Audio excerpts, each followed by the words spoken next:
ہوں لاکھوں سلام اس آقا پر، ظلم لاکھوں جس نے توڑ دیے، دنیا کو دیا پیغام سکون، طوفانوں کے رخ موڑ دیے۔ اس محسن عالم نے دنیا میں کیا کیا نہ دیا انسانوں کو، دستور دیا، منشور دیا، نئی راہیں دی، نئے موڑ دیے۔ کسی لمبے بیان کا موقع نہیں ہے، لیکن کیونکہ رمضان تو چھوٹی سی یہ گفتگو ہو جائے۔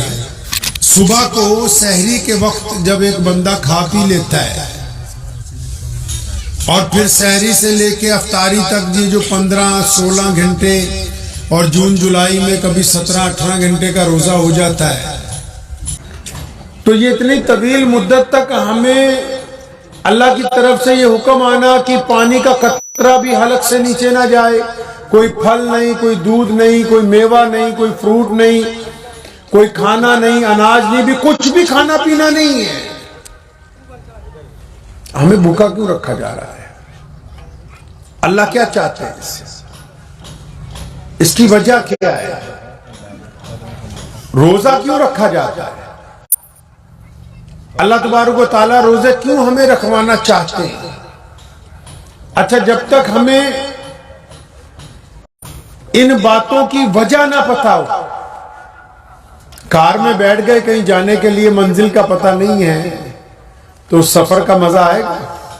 نہیں آئے گا۔ صبح سے اٹھ کے شام تک خالی بیٹھے رہیں، پتہ نہ ہو کہ کرنا کیا ہے، زندگی کا لطف آتا ہے؟ نہیں آتا۔ تو اسی طرح رمضان کیا ہے؟ رمضان چاہتا کیا ہے ہم سے؟ روزے کا مطلب کیا ہے؟ پنجابی جی کو چٹکلا ہے گا تو انہوں سناندہ چلنا کہ وہ ایک میاں صاحب نے نا روزہ نہیں رکھیا،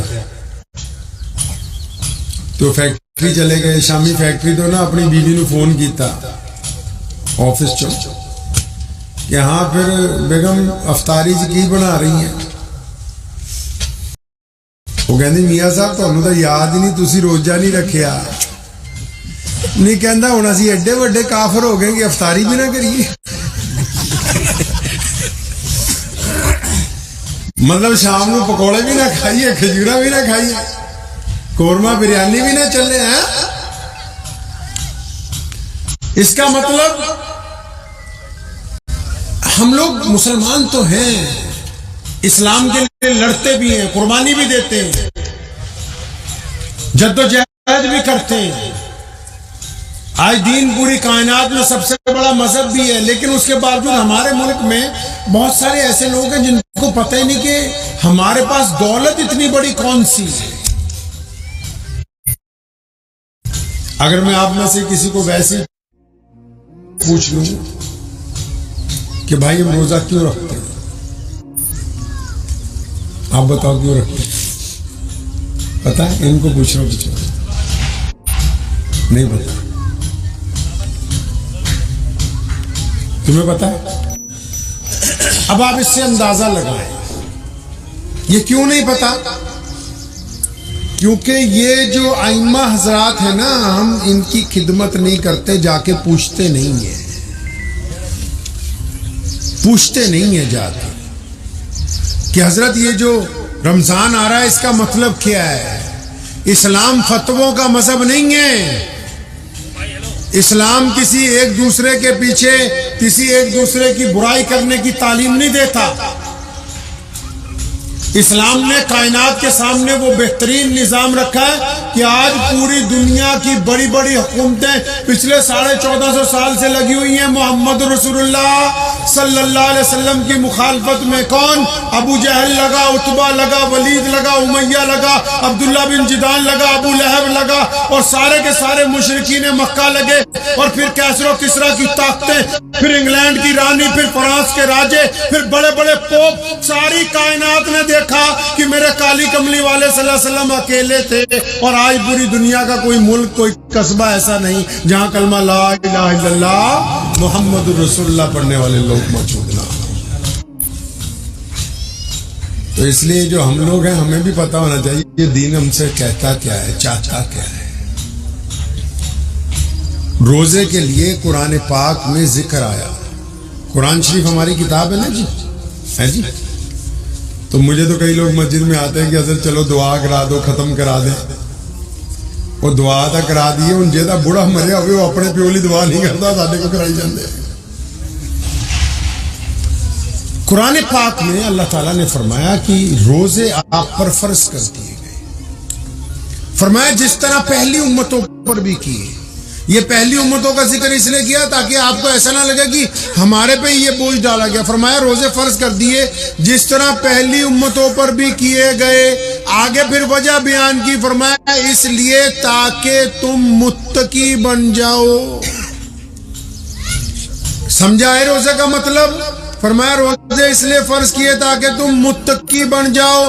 متقی کو دیسی زبان کی کہنے سی پنجابی چ, تاکہ تسی چنگے بندے بن جاؤ. اس لیے روزے فرض کیتے. اچھا جی پھر بھوکا کیوں رکھوایا؟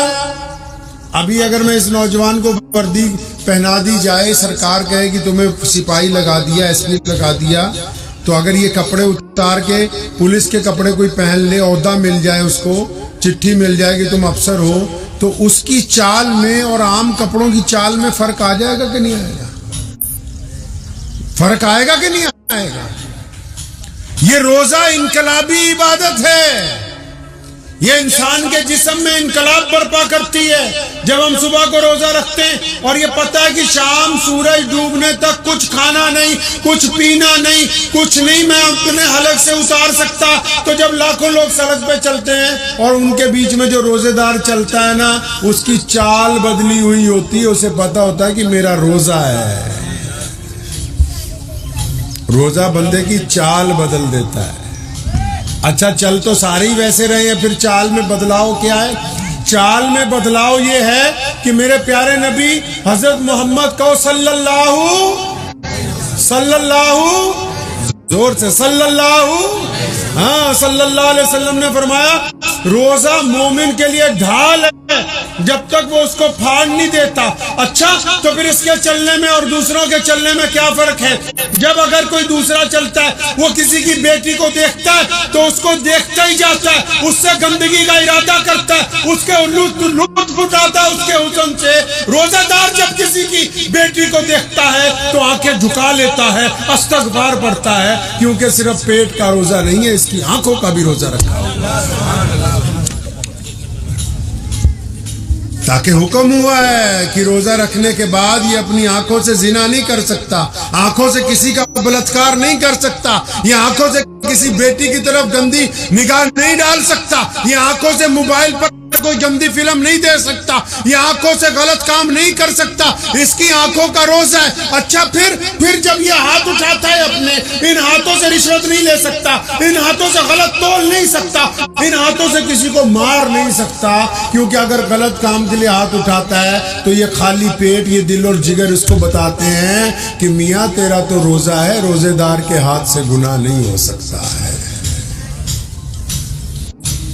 روزے دار جب چلتا ہے تو پھر وہ غلط گھر کی طرف نہیں چلتا, غلط دکان کی طرف نہیں چلتا, غلط جگہ کی طرف نہیں چلتا, غلط اڈے کی طرف نہیں جاتا. کیوں؟ اس کے پیر بار بار اس کو کہتے ہیں عبد الرحمن اور تیرا تو روزہ ہے, محمد رسول اللہ سے تو نے وعدہ کیا ہے, اللہ کے نبی صلی اللہ علیہ وسلم سے وعدہ کیا تو نے کہ میں جب روزہ رکھوں گا میں روزے کی حفاظت کروں گا. یہ بھوکا تو صرف اس لیے رکھا کہ صبح سے شام تک جسم میں انقلاب برپا رہے, بار بار خیال آتا رہے کہ تیرا روزہ ہے, تیری آنکھوں کا روزہ, تیری کانوں کا روزہ, تو کسی کی غیبت نہیں سنے گا, تیری زبان کا روزہ کہ کسی کو گالی نہیں دے گا, تیرے ہاتھوں کا روزہ کہ اس سے غلط نہیں کسی کو مارے گا, تیرے پیروں کا روزہ. اگر یہ سارا جسم روزہ نہیں رکھتا تو محمد صلی اللہ علیہ وسلم نے فرمایا, کہو صلی اللہ, پیارے صلی اللہ علیہ وسلم کا جب نام آئے تو درود پڑھنا فرض ہے, درود پڑھنا فرض ہے. جب نبی علیہ السلام کا نام اگر ایک مجلس میں 1 کروڑ مرتبہ بھی آ جائے تب بھی ہر ایک مرتبہ پیارے نبی صلی اللہ علیہ وسلم پر درود پڑھنا فرض ہے.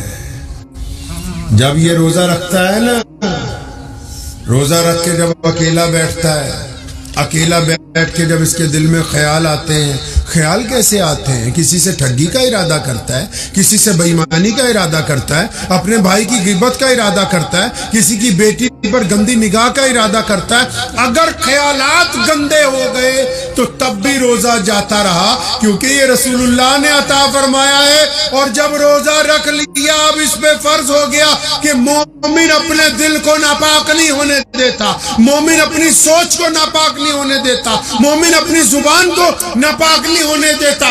اور یہ 30 دن روزے اس لیے رکھوائے کہ اگر جنید کو گالی دینے کی عادت ہے، اگر عبد الرحمان کو غلط کام کی عادت ہے، اگر محمد شفیع کو کوئی غلط کام کی عادت پڑ گئی تو پہلے دن روزہ رکھے گا، غلط عادت سے رک جائے گا، دوسرے دن رکھے گا، پھر رک جائے گا، تیسرے دن رکھے گا، پھر رک جائے گا۔ جب ایک عشرہ یعنی 10 دن گزر جائیں گے تو گندی عادت چھوڑنے کی عادت پڑ جائے گی، اگلے 10 دن گزر جائیں گے تو نیکی کی عادت پڑ جائے گی، تاکہ ایک مہینے میں تمہیں اچھائی کرنے کی عادت پڑ جائے، سارا سال تم اچھے انسان بن کے گزار دو۔ اس لیے ہر سال روزے آتے ہیں، قورمہ بریانی کھانے کے لیے روزے نہیں آتے، گوشت کھانا اسلام میں فرض نہیں ہے۔ اگر سنتوں کو اپنانا ہے تو کبھی کتاب کھول کے یہ بھی دیکھو محمد رسول اللہ نے کیا کھایا، محمد رسول اللہ نے کیا پہنا۔ پیارے نبی صلی اللہ علیہ وسلم جن کو کالی کملی عطا ہوئی، جن کے سر پر ختم نبوت کا تاج سجایا گیا، جن کا دین پوری کائنات میں آج موجود ہے، 1-2 دن نہیں 6-6 دن کے فاقے رکھے ہیں محمد الرسول اللہ نے۔ روزانہ گوشت کھانا فرض نہیں ہے، روزانہ غریب کے منہ میں لقمہ ڈالنا فرض ہے، روزانہ کسی روتے ہوئے کو ہنسانا فرض ہے، روزانہ اپنے ماں باپ کی تیمارداری کرنا فرض ہے، روزانہ اپنے پڑوسی سے محبت کا ہاتھ ملانا فرض ہے، روزانہ کسی بھٹکے ہوئے کو راستہ دکھانا فرض ہے۔ جو محمد الرسول اللہ کی سنتیں ہیں وہ یہ ہیں جن کو ہم نے سنت سمجھا، یہ ابھی سنتوں کے قریب نہیں پہنچی۔ سونے رسول صلی اللہ علیہ وسلم نے فرمایا نا، فرمایا وہ مومن نہیں ہو سکتا۔ جب اتنی سی بات کہی صحابہ گھبرا گئے، یا رسول اللہ کون بندہ مومن نہیں ہو سکتا؟ مومن کہتے ہیں اچھے انسان، کون نہیں ہو سکتا ایمان والا؟ پھر فرمایا نہیں ہو سکتا۔ پریشان ہو گئے، یا رسول اللہ کون؟ پھر کہا نہیں ہو سکتا۔ کون یا رسول اللہ؟ فرمایا جس کا پڑوسی اس کی وجہ سے تنگ ہو، جس کی زبان کی وجہ سے اس کا پڑوسی تنگ ہو، جو اپنے آپ کو دھکڑ بنتا ہو۔ پڑوسی تو کوئی بھی ہو سکتا ہے نا جی، پڑوسی تو ہندو بھائی بھی ہو سکتا ہے، سکھ بھائی بھی ہو سکتا ہے، دلت بھائی بھی ہو سکتا ہے، عیسائی بھائی بھی ہو سکتا ہے، جینی بھائی بھی ہو سکتا ہے، پڑوسی تو کوئی بھی ہو سکتا ہے۔ محمد رسول اللہ نے فرمایا جس کا پڑوسی اس سے تنگ ہے، وہ کس طرح کہتا ہے کہ میں نماز پڑھتا ہوں؟ وہ کس طرح کہہ سکتا ہے کہ میں کامل مسلمان ہوں جب تمہارے کردار سے تمہارا پڑوسی تنگ ہے؟ اگر تم اپنے پڑوسی کو نہیں راضی کر سکتے تو رب کو کیسے راضی کرو؟ قرآن پاک میں اللہ نے فرمایا کہ جب ماں باپ جو دونوں میں سے کوئی ایک ہو جائے بوڑھا زندہ ہو، فرمایا یہ دونوں کندھے نا ایسے کرو نیچے، جیسے نوکر غلام کے آگے جاتا ہے۔ اس طرح ذکر فرمایا اللہ تعالیٰ نے۔ فرمایا اللہ اور رسول اللہ کے بعد کائنات میں سب سے زیادہ عزت دار کون ہے جی؟ ماں اور باپ ہیں۔ فرمایا ماں کے پیروں کے نیچے جنت ہے، باپ جنت کا دروازہ ہے۔ تمہاری مرضی ہے اسے کھول کے رکھو، تمہاری مرضی ہے اسے بند کر دو۔ ایک آدمی ماں باپ کو گالی دیتا ہو پھر نماز پڑھتا ہو، اسے کس بخت نے کہا کہ تمہاری نماز قبول ہو رہی ہے؟ ایک بندہ بیوی کے منہ پہ تھپڑ مارتا ہو پھر کہتا ہوں میں نمازی ہوں۔ بلے شاہ نے کیا ہے نا، نماز بھی نیتی جاننے ہو، ٹھگی بھی کیتی جاننے ہو، آگے کیتی جاننے ہو۔ مطلب نماز اس لیے ہے، نماز کے لیے بھی قرآن پاک نے یہ بات کہا، بھی نماز اس لیے کہ آپ اچھے انسان بن جائیں۔ کیا بن جائے گی؟ اچھے انسان بن جائیں۔ اور نماز اگر آپ کو پتہ لگنا ہو کہ نماز قبول ہو رہی ہے یا نہیں ہو رہی، اگر ماں باپ راضی ہیں، بیوی راضی، بچے اور پڑوسی راضی، اس کا مطلب قبول ہو رہی ہے۔ مطلب آپ میں ٹھہراؤ آ گیا، عاجزی آ گئی، انکساری آ گئی۔ اور اگر آپ جج بنے ہوئے ہیں، جج بن جاتے ہیں نا آج کل لوگ کی مسیحتاں ایک دوسرے ہوتے تو نے یہ نہیں کیا، تو نے، آپ کو جج نہیں لگایا گیا، مسجد میں ممبر لگایا گیا ایک، اس ممبر پر محمد رسول اللہ صلی اللہ علیہ وسلم کی جو دین کے وارث ہیں، جن کو ہم امام کہتے ہیں، ان کو بٹھایا گیا اور ان کو کہا کہ جمعے والے دن بیٹھ کے بتاؤ کیا اچھا ہے کیا برا ہے۔ آپ کو نہیں کہا کہ آپ لوگوں کی بے عزتیاں کرتے پھریں، کسی کو کسی پہ جج نہیں لگایا اسلام نے۔ دنیا کے فیصلے کرنے کے لیے کچہریوں میں جج بٹھائے گئے ہیں، کسی کو کسی کے اوپر جج نہیں لگا دیا کہ ہم خود فیصلہ کریں، یہ چاہیے بے ایمان ہے جی، وہ چور ہے جی، وہ ڈاکو ہے جی۔ ایک سنت سن لو محمد رسول اللہ کی، جس کی نسبت پوری دنیا میں اسلام نے اپنے پیر جمائے ہیں۔ پیارے نبی صلی اللہ علیہ وسلم کیا چاہتے ہیں ہم سے کہ ہماری سب سے اچھی سنت کون سی ہے؟ پتہ ہے آپ کو؟ پتہ نہیں ہوگا، آدیا نہیں نا پورا سنت۔ سب سے اچھی سنت پیارے نبی صلی اللہ علیہ وسلم کی، آپ صلی اللہ علیہ وسلم چاہتے ہیں۔ میں ایک چھوٹا سا قصہ سناتا ہوں، اس سے آپ سمجھ جائیں گے۔ ایک چھوٹے صحابی ہیں، ان کا نام ہے انس رضی اللہ تعالیٰ۔ فرماتے ہیں کہ میں نے سوچا نبی علیہ السلام سے مار کھاؤں، خدمت کرتے ہیں، اتنا پیار کرتے ہیں، کبھی کچھ کہا ہی نہیں۔ فرماتے ہیں میں نے ایک دن، کئی سال جب گزر گئے، کچھ کبھی ڈانٹا بھی نہیں، تو میں نے سوچا کوئی ایسا کام کروں کہ میری پٹائی ہو۔ فرماتے ایک دن مہمان آئے، آپ صلی اللہ علیہ وسلم نے مجھے کہا انس بازار سے ناشتہ لاؤ۔ کہتے جب میں بازار گیا تو میں نے سوچا آج ناشتہ نہیں لے کے جانا، تاکہ یہ میری پٹائی کریں گی تو اتنی دیر سے کہاں سے آیا۔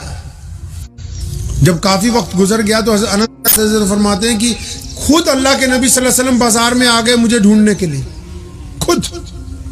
اب جب بازار میں تشریف لائے نبی علیہ السلام تو دیکھا انہوں نے دور سے کہ آپ صلی اللہ علیہ وسلم کے چہرے پہ پریشانی کے آثار ہیں، تو یہ اٹھ کے کھڑے ہوئے۔ نبی علیہ السلام نے جب دور سے حضرت انس کو دیکھا تو جب قریب آئے تو آپ صلی اللہ علیہ وسلم نے پوری طاقت سے، اب انس کیا سوچ رہے ہیں کہ آج تھپڑ پڑے گا، آج ریپٹ پڑے گا، آج ایک آدھی چپت لگے گی کہ تجھے پتہ نہیں مہمان بیٹھے ہوئے تھے۔ تو پیارے نبی صلی اللہ علیہ وسلم جب قریب آئے تو آپ صلی اللہ علیہ وسلم نے پوری طاقت کے ساتھ سیدنا انس رضی اللہ تعالیٰ عنہ کو اپنی چھاتی سے لگایا، سر پہ ہاتھ پھیرا، آنکھوں میں آنسو آئے۔ فرمایا میرے بیٹے انس، میں تو سمجھا تو کہیں گر گیا میرا بچہ، میرے بچے کو چوٹ نہ آ گئی ہو، کسی نے مار نہ دیا ہو۔ حضرت انس فرماتے ہیں میں اتنا رویا، میں نے کہا یہ اتنے کریم رسول ہیں کہ برائی میں سے بھی اچھائی کو نکال کے باہر رکھ دیتے ہیں۔ تو نبی علیہ السلام کیا چاہتے ہیں کہ ہم پازیٹیو سوچیں۔ کیا سوچیں جی؟ پازیٹیو سوچیں، مثبت سوچیں، اچھا سوچیں۔ اپنے پاس سے نہ اندازہ لگاؤ کہ بیوی کی یہ سوچتی ہوگی، اپنے پاس سے اندازہ نہ لگاؤ کہ میرے بھائی نے میرے خلاف یہ بات کہہ دی ہوگی، اپنے پاس سے اندازہ نہ لگاؤ کہ میرے کاروبار کے شریک نے اس طرح بے ایمانی کر لی ہوگی۔ جتنا غلط سوچو گے، اللہ نے پھر اعلان کر دیا کہ میں اپنے بندے کے گمان کے ساتھ ہوں۔ فرمایا میرا بندہ اندر سے جو چاہتا ہے نا، میں نے فرشتوں کو کہہ رکھا ہے جیسے چاہتا ہے ویسے کر دو۔ اگر ایک ریڑھی لگانے والا آج ارادہ کرتا ہے، اللہ پہ یقین رکھ کے کہ میں نے ایک امپائر کھڑا کرنا ہے، ایک کمپنی بنانی ہے، تو 10 سال میں بنائے گا، کیونکہ اس کا ارادہ پاک ہے اور پھر اللہ پاک ارادوں کے ساتھ ہے۔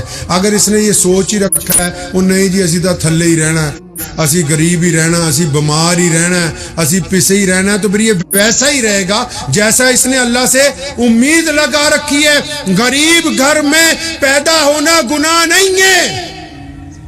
کسی غلط جگہ کوئی ایسا پریوار ہو جس کے ہسٹری خراب ہوگی، یہ صحیح نہیں ہے۔ ایسی جگہ پیدا ہونا جہاں غربت ہو، یہ گناہ نہیں ہے۔ غریب مرنا گناہ ہے کہ تم نے ساری زندگی ہاتھ پر ہاتھ رکھ کے گزار دی۔ اگر تم نے کچھ نہیں کیا تو اس میں تمہارا قصور ہے، خدا کا نہیں۔ اپنے ارادوں کو اچھا کریں گے انشاءاللہ۔ نبی علیہ السلام چاہتے ہیں ہم اچھا سوچیں۔ کیسے سوچیں جی؟ اچھا سوچیں۔ ایک چھوٹا سا قصہ سنا دیتا ہوں، اچھا کس طرح سوچتے ہیں۔ ایک بادشاہ تھا، اس کا نام تھا سلطان جلال الدین خوارزم شاہ۔ اب وہ منگولوں کا نام سنا آپ نے؟ ارطغرل دیکھتے نا، منگول جو تھے نا، بہت بڑی قوم تھی، پوری دنیا فتح کی انہوں نے۔ تو منگولوں نے جلال الدین خوارزم شاہ کو 1000 سپاہیوں کے ساتھ کسی پہاڑی پہ شکار کرنے گیا تھا، وہاں انہوں نے گھیر لیا اس کو، 1 لاکھ فوجیوں نے گھیرا۔ ہلاکو خان جو منگولوں کا بادشاہ تھا خود اس گھیرا بندی میں شریک تھا، اس کو پکڑنے کے لیے شہزادے کو۔ اب وہ جب گھیر لیا تو شہزادے کے ساتھ جو اس کا ملٹری کا جنرل تھا، وہ پہاڑی بہت بڑی ہوتی، رستے ڈھونڈتا رہا کدھر سے ہم چھپ کے بادشاہ کو نکال لیں، اپنے شہزادے کو۔ جب رستے رستے ڈھونڈ کے شہزادے کے پاس آیا نا، آگے سلام کیا، کہنا جناب، پہلے تو اس نے پوچھا اپنے سلطان سے بھی کیا حکم ہے. سلطان پہاڑ کی چوٹی پہ کھڑا دشمنوں کو دیکھ رہا تھا کہ جناب کیا حکم ہے، کیا سوچا آپ نے بھی کیا کرنا ہے؟ بھئی یہ کچھ کہے گا کہ نکلنا ہے اس پہاڑی سے جان بچا کے، 1,00,000 دشمن کم نہیں ہوتا. یہ بات لکھی مورخین نے تاریخ ابن خلدون میں. دریائے خرم کے پاس جو پہاڑیاں ہیں، آگے قرہ کرم افغانستان سے بھی آگے کا قصہ ہے. تو سلطان جلال الدین خوارزم شاہ نے ایسی بات کہی اپنے جنرل کو، وہ حیران رہ گیا. کہتا میں 2 گھنٹے سے اتنے کھڑا، یہ سامنے 1,00,000 فوجوں نے ہمیں گھیر رکھا ہے، میں 2 گھنٹے سے بس یہی سوچ رہا ہوں کہ جلال الدین جیت تو نے جانا ہے، یہ دشمنوں کا اتنا بڑا قبرستان کہاں بناؤں گا میں؟